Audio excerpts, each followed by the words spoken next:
새로운 시작을 맞이하는 순간들이 있습니다. 시작은 무조건 불안과 함께 옵니다.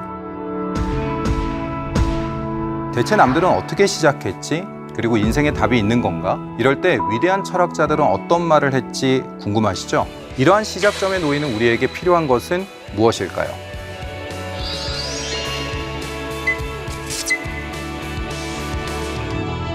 안녕하세요. 학생들을 가르치고 있는 윤리 강사 문성욱입니다. 여러분들은 언제 철학을 검색하시나요? 그리고 언제 철학이 궁금해지시나요? 별일 없이 밥 먹다가 갑자기 궁금해지시는 분들도 있겠죠. 하지만 갓 성인이 되거나 취업, 이직 준비를 시작하시는 분들 또는 결혼이나 인생의 중요한 시작을 앞둔 분들이 설레면서도 두렵고 불안한 마음으로 철학 또는 내 삶이 무엇인가에 대한 관심을 갖는 경우가 훨씬 더 많을 겁니다. 대체 남들은 어떻게 시작했지? 그리고 인생에 답이 있는 건가? 이럴 때 위대한 철학자들은 어떤 말을 했지 궁금하시죠? 지금부터 새로운 시작을 앞두고 알면 좋은 철학 이야기를 해보도록 하겠습니다. 새로움은 항상 설렘 또는 즐거움만을 가져다 주지는 않습니다. 제가 새로운 시작에서 가장 즐거움과 두려움이 동시에 왔던 경우는 결혼이었습니다. 분명한 건 제 인생에서 가장 잘한 선택이 결혼인 건 맞습니다. 결혼이라고 하는 건 꽤 많은 설렘과 두려움을 동시에 가져오더라고요. 저는 신혼여행 갈 때 공황장애를 경험했습니다. 비행기 안에서 갑자기 삶에 대해 생각하는 순간 이것이 정말 옳은가? 그리고 내 앞의 삶은 어떤가? 라는 생각으로 공황장애를 경험했습니다. 그래서 정신과를 방문했을 때 의사분이 저에게 했던 얘기는 언제 공황장애가 왔습니까? 신혼여행 갈 때요. 충분히 그럴 수 있습니다. 분명히 그분은 유부남이었을 겁니다. 이와 같이 시작한다는 것은 불안을 가져오곤 합니다. 새로움과 함께하는 책임감은 우리에게 너무나 큰 무게감으로 다가오는 경우도 있습니다. 우리는 새로운 시작과 함께 사회적 책임, 삶의 목표 제시를 강요받는 경우가 많습니다. 학교에서 배운 적도 없음에도 불구하고 누군가가 올바른 삶의 방향성이라고 또는 이것이 정확하다라고 보여주는 것, 그것에 따라서 우리는 시작과 함께 그 많은 것들을 책임져야 합니다. 제가 20살이 됐을 때 불과 몇 시간 전만 해도 19살이었고 학생에 불과했던 제가 갑자기 몇 시간 지났다는 이유 때문에 어른이라는 규정과 함께 책임감과 갑갑함을 느꼈던 적이 있었습니다. 이에 실존주의 철학자들은 인간이 느끼는 불안에 대해서 많은 이야기를 합니다.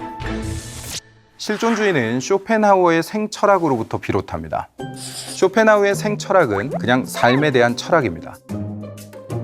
쇼펜하우어는 당시 합리성을 바탕으로 발전하는 이성주의에 반대합니다. 이성과 합리성을 중시하는 근대 윤리는 과학의 발전을 가져옵니다. 하지만 핵의 발전과 같은 부정적인 결과를 야기하죠. 이 시대를 살았던 쇼펜하우어는 반합리주의 그리고 반이성주의를 주장하게 됩니다. 즉, 생철학은 이성적이며 합리적인 것을 중시하기보다는 인간의 직관적인 체험이나 감각 등의 중요한 가치를 두는 인생 철학이라고 할 수 있습니다.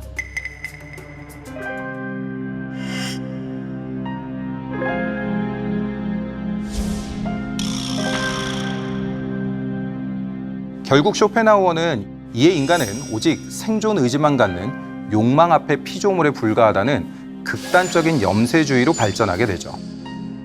이러한 염세주의를 극복하고 자신의 고통으로부터 벗어나기 위한 방법으로 불교에 기이하기도 합니다. 인생의 고통과 고통에서 벗어나기 위한 몸부림으로부터 시작된 쇼펜하우어의 문제의식. 이 문제의식을 실존주의는 보다 확장시킵니다. 현대 실존주의 철학자들은 구체적인 상황에서 살고 있는 인간, 즉 나라고 하는 실존적 존재를 보는 거죠. 인간의 선택은 책임을 동반하고 이에 불안의 요소를 느끼게 된다고 말합니다. 실존주의는 크게 보면 유신론적 실존주의와 무신론적 실존주의, 즉 신의 존재 여부에 따라서 실존주의를 구분할 수 있습니다. 이 중 대표적인 무신론적 실존주의자인 장폴 샤르트르를 이야기해보고자 합니다. 장폴 샤르트르는 신은 존재하지 않는다라고 봅니다.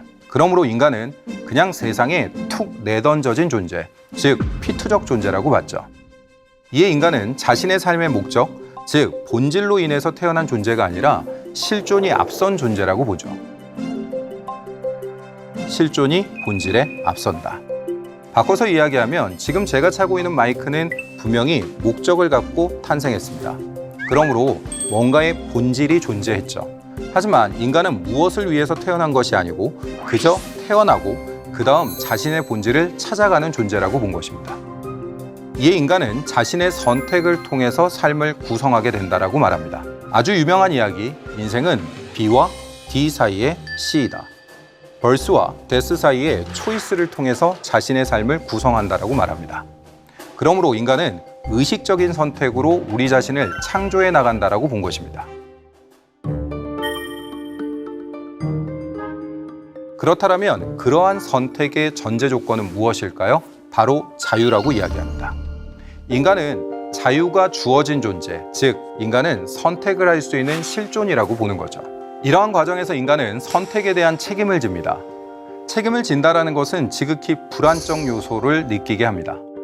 학생들과 만나며 선택을 강요받는 것이 얼마나 큰 불안정 요소를 야기하는지 자주 보게 됩니다. 그러다 보니까 학생들은 선택하지 않고 남들이 정한 바에 따라서 그 나이에 맞는 삶의 방향성을 이어나가고 하죠. 일정의 나이가 됐으니까 학교에 진학을 해야 되고, 일정의 나이가 됐기 때문에 결혼을 해야 될 거고, 일정의 나이가 됐기 때문에 아이를 출산해야 된다. 지극히 불안으로부터 오는 요소라고 볼 수 있습니다. 그렇다고 해서 실존주의자들이 불안을 부정적으로만 본 것은 아닙니다. 불안이라고 하는 건 인간 본성의 필수적인 부분으로 보았습니다. 조금 더 발전시켜서 이야기해보면 진화의학에서 이야기하는 인간의 불안이라고 하는 것은 생존을 위한 기본적인 요소였습니다. 환경으로부터, 동물로부터, 타인으로부터 자신의 생명을 유지하기 위한 방법으로서 불안의 감정을 키워나갈 수밖에 없었던 거죠. 그러므로 불안을 완벽하게 부정적으로 볼 이유는 없습니다. 그 불안함을 극복하기 위한 노력이 필요한 것이지 불안 자체를 부정할 필요는 없을 것 같습니다.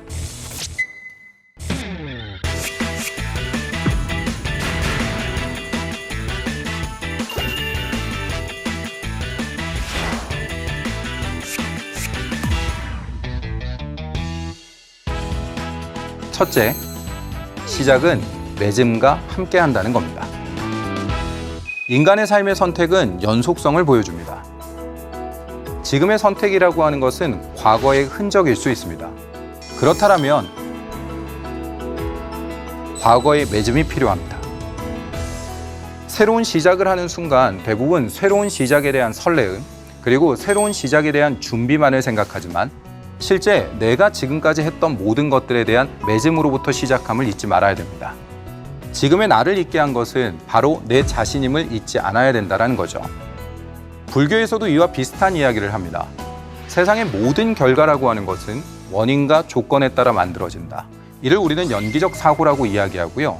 지금의 내 모습이라고 하는 것은 과거에 내가 만들어낸 현재의 나의 현상일 뿐이다. 그러므로 나라고 하는 것에 대한 정확한 성찰, 그리고 지난 시간에 대한 정확한 맺음, 성찰의 시간이 반드시 필요하다고 이야기할 수 있습니다. 둘째, 목표를 정했다라면 준비를 해야 됩니다. 사람들은 목표를 참 잘 정합니다. 초등학교 때만 해도 방학 되면 무엇을 할지, 그리고 어떤 시간에 따라서 움직일지에 대한 계획표를 짭니다. 하지만 목표를 정한 것에 비해서 실제 실천으로 옮기는 경우는 많이 없습니다. 그러니 항상 1월 1일 또는 3월이 시작되면 학원 또는 헬스클럽이 잘 되는 가장 큰 이유겠죠. 누군가 당신은 얼마나 잘하길래 이런 이야기를 합니까? 라고 물으신다면 저 역시 죄송하다는 말밖에 할 말이 없습니다. 그저 여러분과 제가 공통적으로 겪고 있는 것에 대해서 한번 생각해 본 것입니다.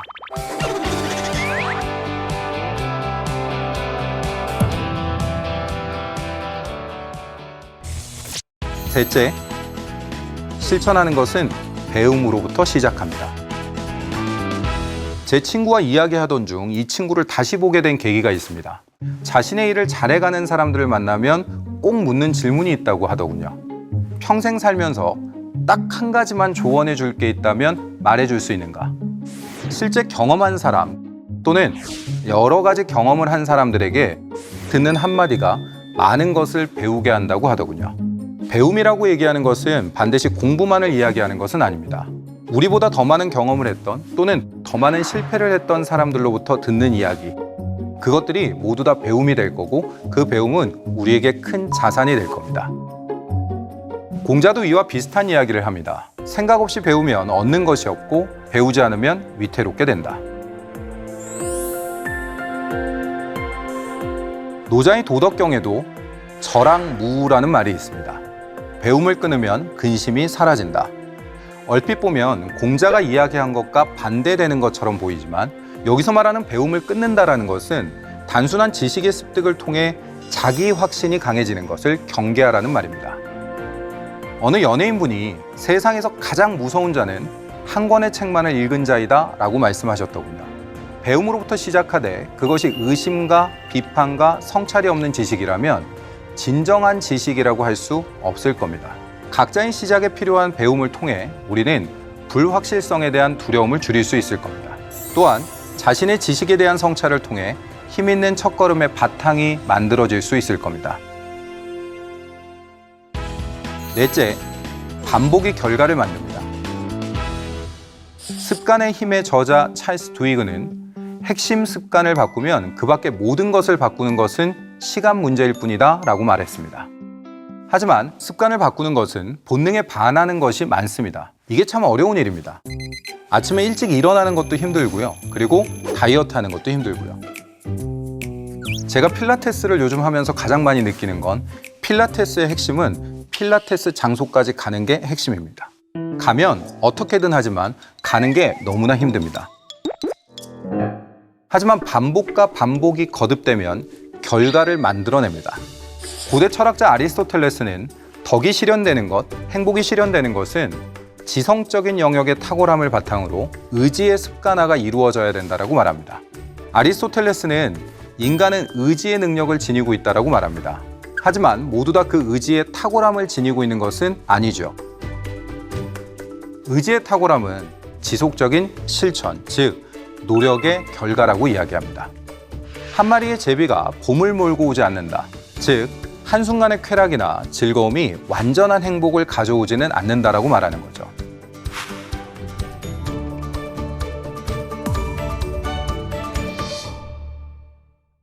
마지막, 결과만이 성공의 척도는 아니라는 것을 명심하십시오. 분명 결과는 매우 중요합니다. 결과라고 하는 것은 내가 지금까지 해왔던 과거에 대한 정당성을 부여하고요. 적절한 보상을 가져오기도 합니다.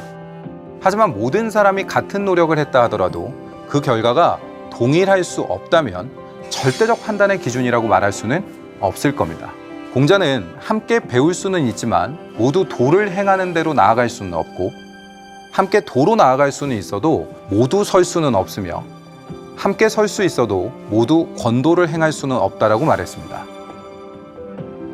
분명히 누구나 노력합니다. 하지만 똑같은 결과를 가져오지는 않습니다.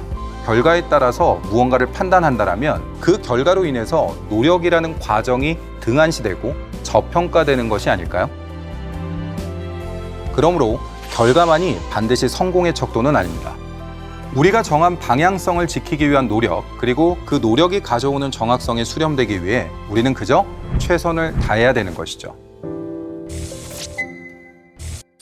세네카는 이런 얘기를 합니다. 우리에게 주어진 시간이 짧다는 것이 아니라 우리가 그 시간을 너무 낭비한다는 것이 아닌가. 저에게 들려주고 싶은 오늘의 이야기입니다. 실제로 제가 40대 중반이 되고 나서 생각을 해보니 제 나이는 참 젊은 나이입니다. 그렇기 때문에 저는 하루가 아직까지는 젊음이라고 생각합니다. 그러므로 어떤 경우에도 불안해하십시오. 그리고 지금은 누구나 다 청춘입니다.